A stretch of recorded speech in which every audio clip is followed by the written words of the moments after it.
เราเกิดมาทำประโยชน์ตนประโยชน์ผู้อื่นประโยชน์นั้นมีอยู่3 อย่างประโยชน์ตนหนึ่งประโยชน์ผู้อื่นหนึ่งประโยชน์อย่างยิ่งคือพระนิพพานหนึ่งหรือว่าประโยชน์ในโลกนี้หนึ่งประโยชน์ในโลกหน้าหนึ่งประโยชน์อย่างยิ่งคือพระนิพพานหนึ่งนี่คำว่าประโยชน์นะมีอยู่3 อย่างอย่างนี้นะให้พากันเข้าใจ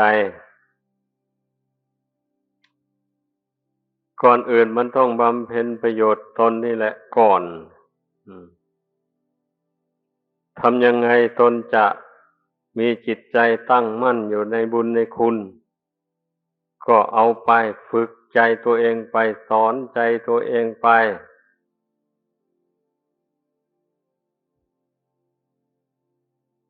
ก็อย่างนั้นแหละ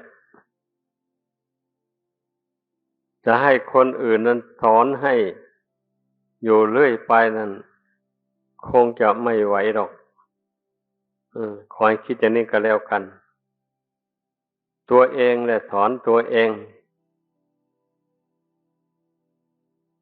ตัวเองสอนตัวเองนี่ดีกว่าผู้อื่นสอนเพราะว่า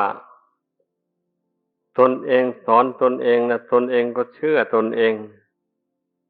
ได้ว่าสิ่งนี้ไม่ดีนะไม่ควรทำอย่างนี้นะถ้าทำแล้วมันนำทุกข์มาให้อย่างนี้ถ้าตนได้คิดขึ้นมาอย่างนี้ได้ตนก็ต้องรู้ตัวแหละบัดนี้นะรู้ตัวโอ้จริงนะทำอย่างนี้มันนำทุกข์มาให้จริงๆอย่างนี้นะมันก็งดเว้นก็ไม่ทำไม่พูดไปเรื่องเช่นนั้นอันผู้อื่นสอนนี่สอนไปผู้ฟังฟังไปเมื่อท่านสอนจบแล้วก็แล้วไปไม่ได้น้อมเข้าไปสู่จิตใจไม่ได้เอาอุบายที่ท่านสอนนี่ไปสอนใจตัวเองเช่นนี้แล้วมันก็ไม่ได้ประโยชน์เท่าที่ควรแล้วเดี๋ยวว่ามันก็ละกิเลสมาได้แหละเป็นเช่นนั้นนะผู้จะละกิเลสได้มันต้องจำอุบายธรรมะคำสอนของพระพุทธเจ้าได้แล้วก็โอปนายิโกก็น้อมเข้าไปหาความรู้สึกนึกคิดอันอยู่ภายในนั่นน่ะที่เราเรียกกันว่าจิตอะไรน้อมเข้าไปสติและน้อมเข้าไประลึกเข้าไปหาดวงจิตคือธรรมชาติรู้อันนั้นแหละให้มันไปรู้อยู่ในจิตนู่นอย่างเงี้ยว่าสิ่งนี้ไม่ควรทำก็ให้มันรู้อยู่ในความรู้อันนั้นหมายความว่างั้นควรละอย่างนี้นะเมื่อจิตมันรู้อย่างนั้นชัดๆแล้วมันก็ละได้นี่นะผู้ใดยังละความชั่วบางอย่างยังไม่ได้อย่างนี้แต่ในเมื่อน้อมเอาความชั่วเหล่านั้นเข้าไปถึงจิตแล้วก็ไปสอนจิตเข้าไปนี่นะนี่เรียกว่าความชั่วนี่นะถ้าขืนทำลงไปอย่างนี้มันจะต้องได้ประสบกับความทุกข์แน่นอนอย่างนี้นะเมื่อไปสอนตนเข้าไปอย่างนี้มันก็รู้สึกตัวได้ตื่นตัว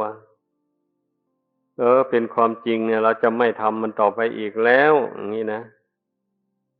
มันก็ละได้การละความชั่วนะถ้าคนรู้จักสอนตัวเองอย่างว่านี้นะผู้ใดไม่มีอุบายสอนตัวเองแล้วไม่ได้เช่นอย่างสูบบุหรี่อย่างว่านี้ถ้าผู้ใดมีอุบายรู้จักสอนตัวเองว่าบุหรี่นี่เป็นพาหะนำเชื้อโรคเข้าไปสู่ตับสู่ปอดไม่ใช่เป็นของดีสูบมากเข้าไปแล้วก็กลิ่นบุหรี่นี่นะมันจะเกิดมีอิทธิพลขึ้นทำลายตับปอดให้เสื่อมคุณภาพไป คนที่เป็นโรคตับโรคปอดโรคมะเร็งต่างๆหมดนี้มันก็เกิดจากหลายทางนะอืมเกิดจากการท่องเสพของเสพติดให้โทษนี่ก็ทางหนึ่งอย่างนี้แหละเกิดจากการไปบริโภคอาหารอันมีพิษอันอาหารที่มันก่อให้เกิดโรคมะเร็งมันก็มีอยู่อย่างนี้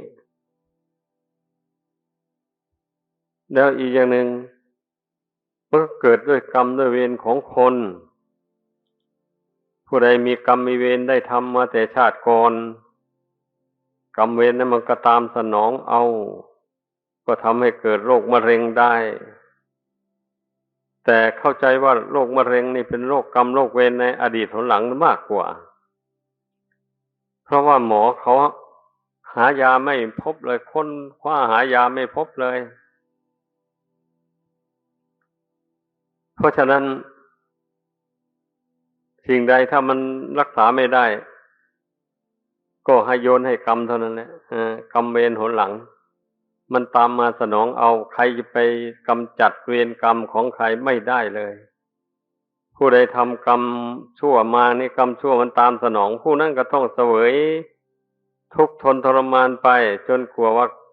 กรรมชั่วนั้นมันจะหมดอายุลงมันถึงจะพ้นทุกข์อย่างนั้นมาได้ดังนั้นแหละพระพุทธเจ้าจึงสอนให้เบื่อหน่ายต่อกรรมชั่วอย่าไปชอบทำเมื่อทำทีแรกนี่มันก็ยังไม่ให้ผลดูมันดีๆอยู่อย่างนี้แหละเมื่อมันถึงการเวลามันให้ผลมาแล้วนั่นสินั่นแหละมันจึงค่อยรู้สึกตัวได้ว่าโอ้กรรมของเราเนาะเพราะว่าใครก็ช่วยไม่ได้วันนี้อย่างนี้นะเมื่อเผื่อรู้ว่ากรรมของเราเนาะนี่มันแก้ไม่ได้แล้วมันสายแล้วมันก็ต้องได้เสวยทุกขเวทนาไปอยู่นั้นนะจนหมดเขตของกรรมของเวรอันนั้นเมื่อใดนั่นแหละมันจึงพ้นไปได้แม้บุญกุศลหรือว่ากรรมดีก็ดีถ้าบุคคลใดไม่มีอุบายสอนใจตัวเองให้ชอบให้พอใจในกรรมดีเช่นนี้มันก็ทำกรรมดีไม่ได้เรื่องมันนะเพราะว่ากรรมดีหรือกรรมชั่วมันมีใจเป็นใหญ่เป็นประธานถ้าใจไม่ชอบกรรมดีอย่างนี้นะมันก็ไม่ทำกรรมดีเพราะมันเป็นใหญ่เป็นประธานของกรรมดีกรรมชั่วนี้ถ้าใจมันไปชอบกรรมชั่วมันก็ไปหาทำกรรมชั่วใส่ตัวถ้าใจมันชอบกรรมดีเบื่อกรรมชั่วนี่มันก็ละกรรมชั่วได้ก็ทำกรรมดีใส่ตัวเองเรื่อยไปไม่ท้อไม่ถอยผู้ใดทำดีไปเท่าไรผลแห่งความดีก็ปรากฏในใจใจเบิกใจบานใจชุ่มเย็นก็ยิ่งดูดดื่มในการทำความดีก็ไปเรื่อยๆเป็นอย่างนั้นเรื่องมันนะกรรมดีนี่กรรมชั่วก็ดีมันให้ผลทางจิตใจสำหรับในปัจจุบันนี้นะก็เคยพูดให้ฟังอยู่บ่อยๆแล้วทำให้จิตใจเบิกบานผ่องใสแต่มันจะให้ผลทางรูปวัตถุนั่นยังให้ไม่ได้ก็ต้องเข้าใจมันแจ่มแจ้งในเรื่องนี้นะเมื่อผู้ใดเข้าใจแจ่มแจ้งอย่างว่านี้แล้วเราก็ทำบุญกุศลทำความดีไปไม่ต้องหวังผลตอบแทนอะไรแล้วผลมันก็ปรากฏอยู่ในใจอยู่แล้วนี้ใจเย็นใจสบายอยู่แล้วแล้วจะไปเดือดร้อนอะไรเล่าไอ้ส่วนปัจจัยเครื่องอาศัยภายนอกนั่นมันก็เกิดด้วยบุญกรรมที่ตนทำมาแต่ชาติก่อนมากหรือน้อยเท่าใดมันก็มาอำนวยผลให้ได้มากหรือน้อยเท่านั้นแหละตนจะอยากได้มากกว่านั้นมันก็ไม่ได้เพราะว่า ตนได้สร้างบุญกุศลความดีมาแต่ก่อนมันน้อยมันไม่มากอย่างนี้นะแล้วไปอยากให้มันรวยเอาง่ายๆอยากให้ได้ผลมากๆเข้าไปตามเป้าหมายอย่างนี้ไปได้อย่างในตัวทำความดีแต่ชาติก่อนน้อยไปนี้ผู้ใดรู้อย่างนี้แล้วในชาตินี้ก็ตั้งใจทำความดีลงไปแต่จะไปหวังผลว่าให้มันร่ำรวยให้มันมีเงินทองเข้าของให้มีลาภมียศอะไรต่างๆนานาอย่างนี้อย่าไปมุ่งอย่างนั้นเราทำบุญกุศลทำความดีเราต้องมุ่งให้บุญกุศลความดีชำระจิตใจดวงนี้ให้ผ่องใสสะอาดก็พอแล้ว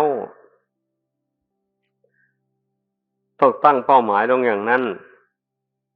เพราะเมื่อจิตใจดวงนี้ผ่องใสสะอาดปราศจากบาปธรรมกรรมมันชั่วต่างๆแล้วอย่างนี้นะถึงจะมีทรัพย์ภายนอกมากมายหรือมีน้อยมันก็ไม่เดือดร้อนอะไรเมื่อใจมันสบายแล้วนะไม่เดือดร้อน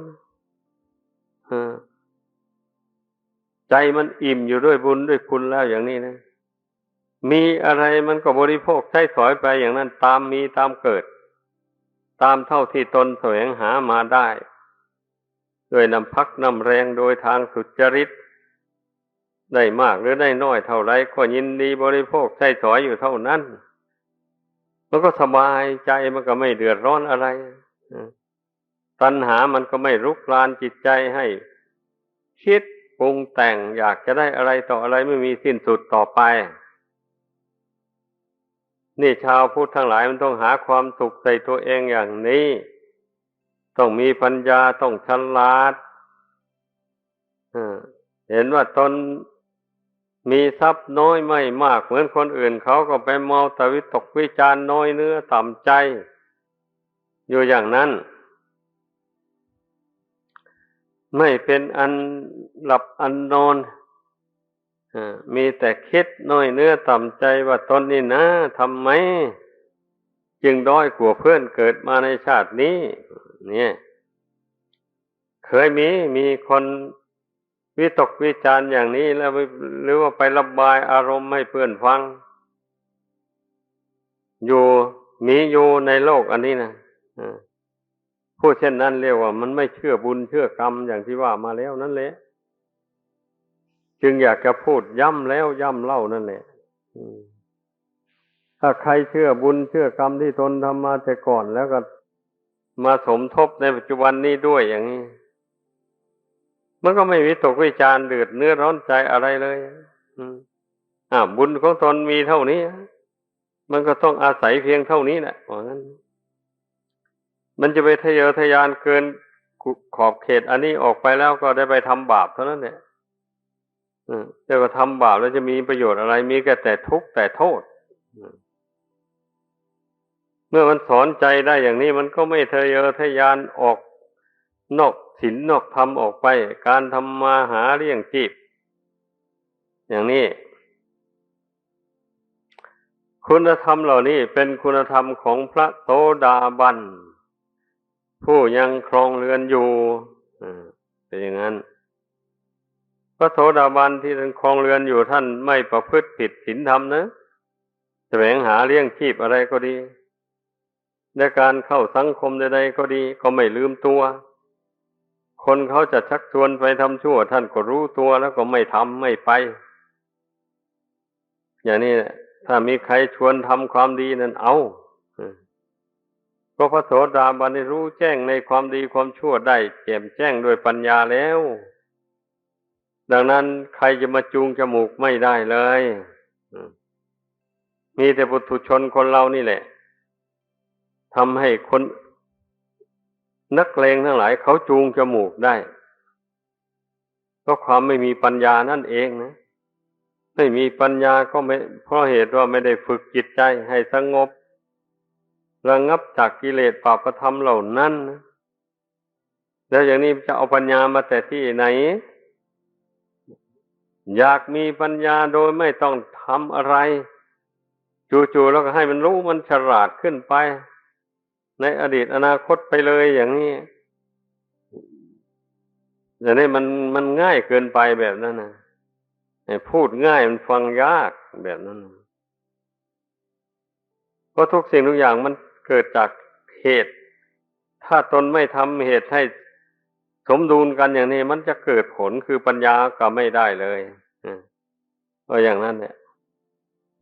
เมื่อตนต้องการปัญญาในทางธรรม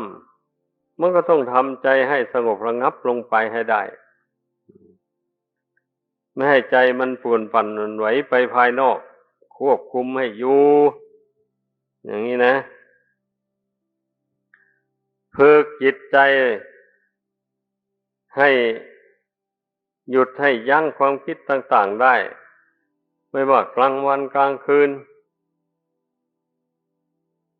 ถ้ามันอยากคิดเรื่องอะไรๆไปวันนี้ก็เห็นว่าไม่มีประโยชน์อะไรก็โน้มสติเข้าไปเตือนจิตหยุดคิดไม่ต้องคิดเรื่องนี้ไม่มีประโยชน์อะไรคิดไปทำไมเมื่อไม่มีธุระอะไรแล้วในปัจจุบันนี้เราก็หยุดคิดทำจิตให้ว่างจากเรื่องราวต่างๆให้ได้เมื่อทำจิตให้ว่างจากอารมณ์ต่างๆได้อย่างนี้มันก็สบายจิตก็รวมลงได้สงบลงได้เป็นอย่างดีอย่างนี้แหละเพราะว่า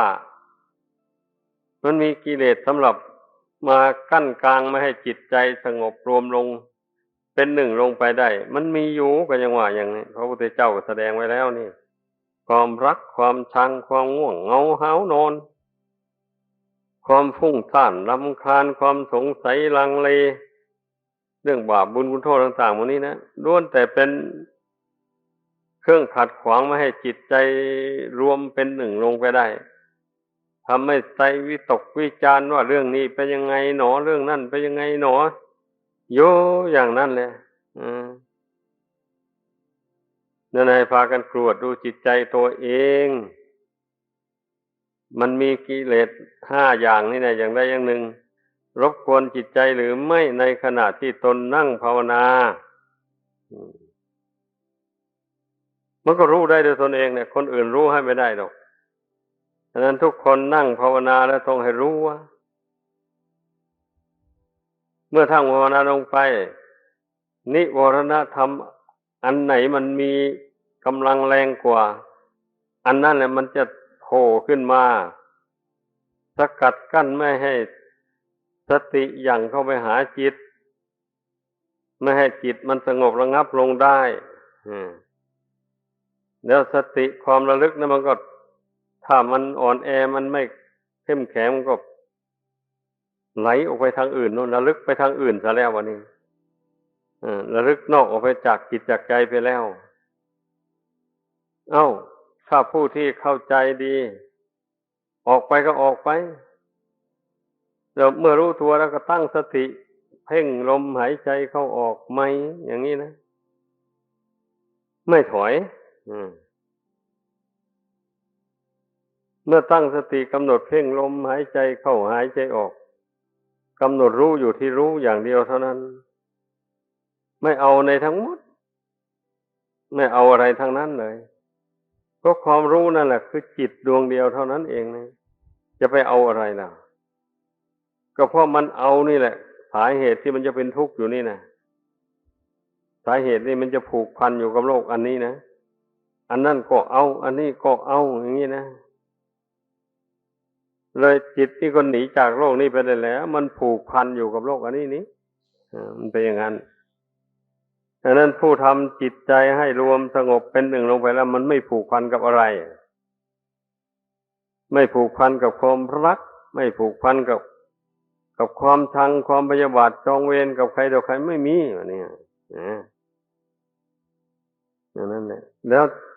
จิตใจนั่นก็ไม่อ่อนแอไม่ท้อแท้ไม่เฉื่อยชา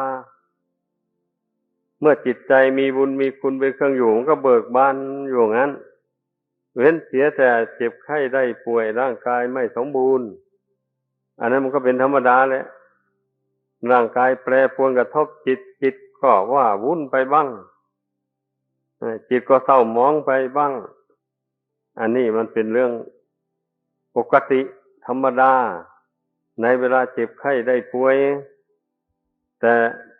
แต่เราก็ต้องอาศัยความอดทนอย่างที่เคยแนะนำมาแล้วนั่นแหละ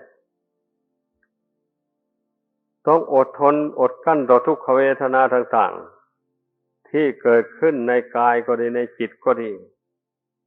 เมื่อเราอดทนได้อย่างนั้นเนี่ยมันก็รู้เท่าทุกข์แต่วันนี้นะก็รู้แจ้งเลยว่าทุกข์นั่นเป็นเรื่องของขันธ์ห้าไม่ใช่เรื่องของจิตจิตไม่ยึดเอาขันธ์ห้าแล้วก็เท่ากับว่าไม่ยึดเอาทุกข์นั่นแหละนะมันก็ต้องเข้าใจกันอย่างนี้เรื่องมันนะถ้าจิตยึดเอาทุกข์ก็เท่ากับว่ายึดเอาขันธ์ห้าถ้าจิตยึดเอาขันธ์ห้าว่าเป็นตัวเป็นตนก็เท่ากับว่ายึดเอาทุกข์เป็นตัวเป็นตนเป็นของคู่กันนี่ความทุกข์กับขันธ์ห้าพรากกันไม่ได้เมื่อขันธ์ห้ายังมีอยู่ตราบใดทุกข์ทั้งหลายก็มีอยู่อย่างนั้นบัดนี้เรารู้อย่างนี้แล้วเราก็ไม่ถือเอาทั้งสองอย่างเลยทั้งทุกข์ทั้งขันธ์ห้าก็ไม่ถือว่าเป็นเราเป็นของเราอะไรแล้ววันนี้มันเป็นอย่างนั้นก็เพียงพิจารณาเห็นว่าเป็นสภาวะธาตุสภาวะธรรม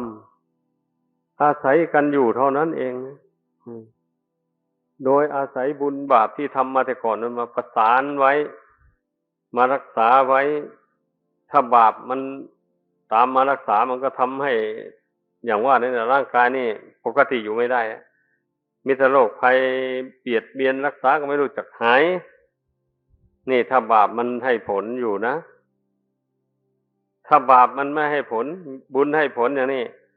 ร่างกายนี่ก็ห่างจากโรคจากภัยทุกขเวทนาก็น้อยเบาบางไอ้คนผู้มีบุญมากนะมันเป็นอย่างนั้นเวลาจวนจะตายเขาจริงๆบุญกุศลก็เปิดช่องทางให้จิตใจก็รู้สึกว่าสบายไปมันก็ได้เสวยทุกขเวทนาแต่เวลายังไม่จวนเจียนนี่แหละคันเมื่อเวลาจิตมันตกภวังค์เข้าไปแล้วโอ้มันสบายแล้วมันไม่เป็นทุกข์แล้วเพราะมันปรงมันวางนี่นั่นแหละมันปรงมันวางทุกข์มันวางขันธ์ห้านี่ไม่ได้สำคัญว่าตนอยู่ในทุกข์ทุกข์อยู่ในตนตนอยู่ในขันธ์ห้าขันธ์ห้ามีในตนไอ้เช่นนี้มันไม่ได้เห็นอย่างนั้นจิตวันนี้นะจิตมันอบรมดีแล้วปัญญามันเกิดขึ้นแล้วมันก็เห็นตรงกันข้ามไปเลยทุกข์ไม่ได้มีในตนตนไม่ได้มีในทุกข์ทุกข์ไม่ได้มีในขันธ์ห้าขันธ์ห้าไม่ได้มีในทุกข์ขันธ์ห้าไม่ได้มีในตนตนไม่ได้มีในขันธ์ห้าตนนั้นสมมุติเอาว่าจิตนั่นเองแหละจิตต่างหากขันธ์ห้าต่างหากอย่างนี้นะพูดง่ายๆนะอยากรู้ได้ก็ในเมื่อเราทำใจสงบอย่างที่ว่านั่นแหละเมื่อใจสงบเป็นหนึ่งลงไปแล้วนี่เราจะเห็นเวทนาสัญญาสังขารวิญญาณนี่เกิดดับเกิดดับอยู่อย่างนั้นเนี่ยอันรูปกายนี่เราก็จะเห็นว่ามันแปรปรวนอยู่อย่างนั้นไม่คงที่เมื่อจิตสงบลงไปแล้วนะเหตุดังนั้นจิตมันจึงเบื่อหน่ายนะมันเห็นเช่นนั้นแหละถ้ายึดถือเอามันไว้อาศัยมันนี่อยู่ตราบใดแล้วก็มีทุกข์อยู่ตราบนั้นแหละไอ้ความสุขถึงมีก็มีชั่วคราวไม่ยั่งยืนอะไรเลยถูกอาศัยขันธ์ห้านี่นะนี่เราก็ต้องสอนใจตัวเองเข้าไปอย่างนี้นะเมื่อใจนี้ถูกปัญญาอบรมสอนเข้าไปอย่างนี้มันก็ค่อยคลายความยึดถือในขันธ์ห้านี่ไปทีละน้อยละน้อยไปเรื่อยๆไป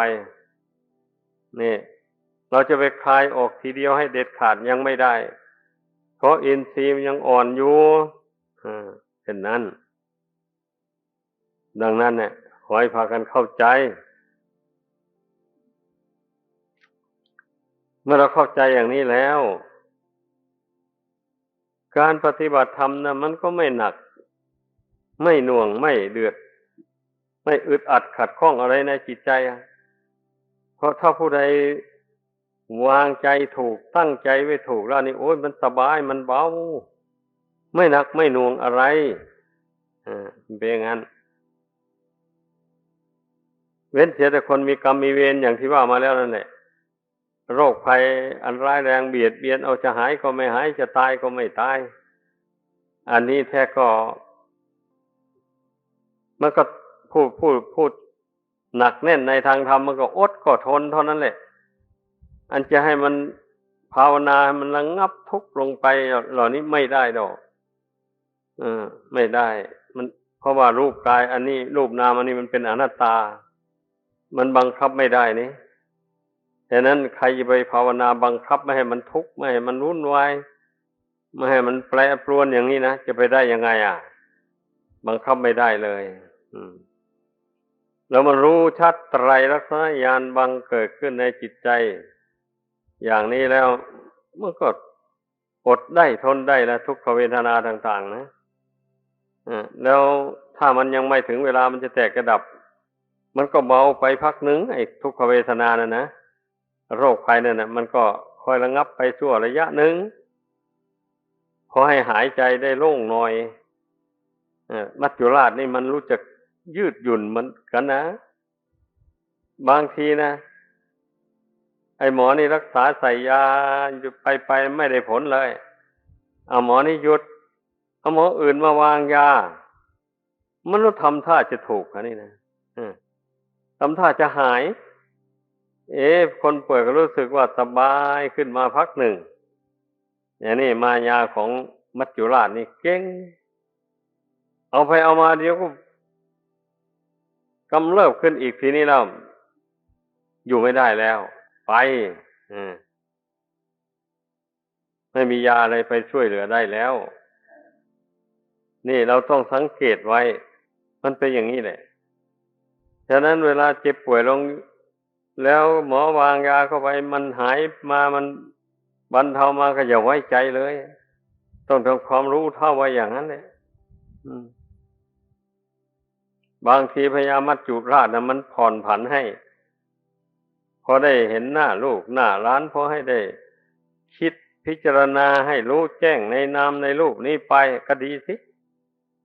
มัจจุราชมันผ่อนผันเปิดโอกาสให้แล้วก็เร่งพิจารณาให้มันรู้แจ้งในนามในรูปนี้ไปเสียเห็นไตรลักษณญาณปรากฏขึ้นในปัจจุบันนั้นแจ่มแจ้งในใจแล้วก็มันก็ไม่เดือดร้อนอะไรแหละตอนนี้ถึงแม้ว่าโรคภัยมันจะกำเริบขึ้นอีกในทีหลังเราก็รู้เท่าทันนะแล้วก็ไม่เดือดร้อนอะไรเพราะว่ารู้อยู่แล้วนี่ของไม่เที่ยงมันก็เป็นอย่างนี้แหละอย่างนี้นะเพราะฉะนั้นนะขอให้พากันตั้งอกตั้งใจประพฤติปฏิบัติไปโดยความไม่ประมาทอย่าไปลังเลเรื่องข้อปฏิบัติมีแต่กายกับจิตเท่านี้แหละที่เราจะต้องพิจารณาให้มันรู้แจ้งอยู่นี่นะรู้แจ้งกายกับจิตนี้ได้แล้วก็โลกภายนอกไม่มีปัญหาอะไรนะมันรู้แจ้งไปหมดเลยถ้ามันไม่รู้แจ้งในกายในจิตนี่แล้วมันก็ไม่รู้แจ้งโลกภายนอกเหมือนกันนะให้เข้าใจอย่างนั้นเพราะฉะนั้นก็ไม่มีอะไรที่จะแนะนำสั่งสอนให้มากมายก่ายกองพอพูดไปหลายมันยิ่งฟั่นเฟือไปดังนั้นขอให้พากันรักษาเอาจิตคือความรู้สึกดวงเดียวนี่แหละให้ได้เมื่อฝึกฝนจิตดวงนี้ให้ได้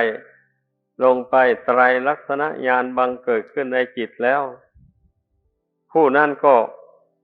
บรรเทามานะทิฏฐิลงได้เป็นคนไม่แข็งกระด้างกระเดื่องมันเป็นอย่างนั้นเรื่องมันนะมันจะแข็งกระด้างอะไรแล้วก็ยังว่าขันธ์ห้าไม่ใช่ตัวตนแล้วนี้ใครจะด่าก็ด่าไปใครจะชมก็ชมไปใครจะว่าอะไรก็ว่าไปเขาไม่ได้ว่าให้เราดอกว่าให้ขันธ์ห้านั่นต่างหากนะนี่มันก็มีอุบายแยบคายในใจอย่างนี้แล้วมันจะไปกระด้างกระเดื่องอะไรกับโลกภายนอกนั้นใครจะว่าอะไรทำอะไรไปก็ทำไปสิเราก็ตามรู้เท่ารู้ทันมันอยู่อย่างนี้ เรื่อยไปเลยอย่างนี้นะมันก็ไม่เดือดร้อนในบัดนี้นะเวลาจวนจะตายมันก็มีสติเต็มที่เลยบัดนี้ก็เหมือนได้ฝึกจิตเมื่อเวลายังปกติดีอยู่ก็ได้ฝึกจิตให้ตั้งมั่นลงได้เมื่อเวลาเจ็บไข้ได้ป่วยลงก็ฝึกจิตให้มันอดมันทนให้มันรู้เท่าทุกข์รู้เท่าความไม่เที่ยงแท้แน่นอนของร่างกายอันนี้อยู่อย่างนั้นนะจนชินอยู่ในใจเลยบัดนี้จนเห็นเป็นเรื่องธรรมดาไปเลย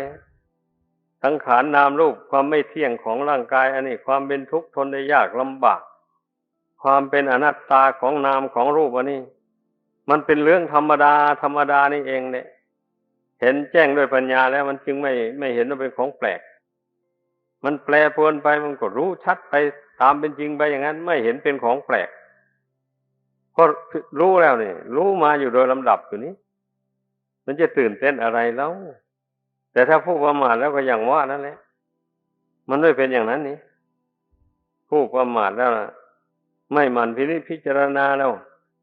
เมื่อเวลามีภัยพิบัติต่างๆอะไรมาถึงเข้าก็อย่างว่า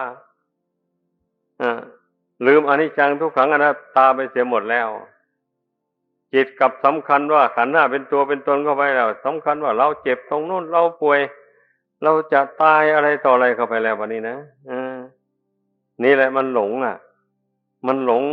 ยึดถือขันธ์ห้าต่อไปอีกแล้วดังนั้นเราต้องมีสติติดต่อเนื่องกันอยู่เรื่อยไปต้องนึกถึงอนิจจังทุกขังอนัตตานั้นอยู่เรื่อยๆต้องกำหนดจิตรู้อยู่ว่าจิตตนนั้นรู้แจ้งในขันธ์ห้านี่ว่าเป็นอนิจจังทุกขังอนัตตาอยู่อย่างนั้นเพ่งเข้าไปหาจิตนั่นเมื่อจิตตั้งมั่นจิตรู้ขันธ์ห้าตามเป็นจริงอยู่นี่ติดต่อกันไปเรื่อยๆไปญาณความรู้อันนี้มันก็แจ่มแจ้งขึ้นไปเรื่อยๆไปมันก็กำจัดความเห็นผิดเป็นชอบต่างๆนานาออกไปได้ความเห็นว่ามีตัวมีตนมีเรามีเขามันก็ดับไปหมดเลยเมื่อความรู้จริงอันนี้บังเกิดขึ้นแล้วดังแสดงมาขอจบลงเพียงเท่านี้